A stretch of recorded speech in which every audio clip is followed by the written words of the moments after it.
So আমি দুইজনকেই পছন্দ করি অনেক। আমি কারো নামে কিছু বলতে চাই না। বাট এটা একটা মানে সিচুয়েশনটা আসলে কিন্তু একটু অন্যরকম। যে জানতো যে অপু বিশ্বাসের সাথে বিয়ে হয়েছে, ইভেন একটা বাচ্চা আছে। সরি, কিছু মনে করবেন না আপু। আপনার এটা ঠিক হয়নি। মানে এরকম তো অনেক হয়, হ্যাঁ, কিন্তু কেন হবে এরকম? বাট মানে হয় তো সে এরকম। জানতেছে যে ও একজনের হাজবেন্ড, বেবি আছে। দরকার কি আসলে? আমি আসলে বুঝি না। কেন? এরকম কেন করতে হবে? কিন্তু না, বাট এখন তো অন্য গল্প।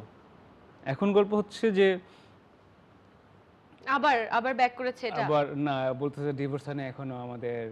মানে আমি একেক সময় একেকটা কথা। সাকিবের বাসায় আসলে যাই। বোঝা বড় দায়। কারণ সা- আমরা বুঝতেছি না আসলে ভেতরে কি চলছে। হ্যাঁ, সাকিবের বাসায় যাচ্ছি, আমাদের তো এখনো ডিভোর্স হয় নাই। হ্যাঁ, প্রায়ই আই দেখি। স্টিল লাভ হিম। এদিকে অপু ঈদের দিন অপুকে ওর শাশুড়ি এখন শ্বশুর দুইজনের এক্স হচ্ছে ডাকে। একটু হচ্ছে আরকি, ক্ল্যাশ হ্যাঁ, হচ্ছে এগুলো নিয়ে।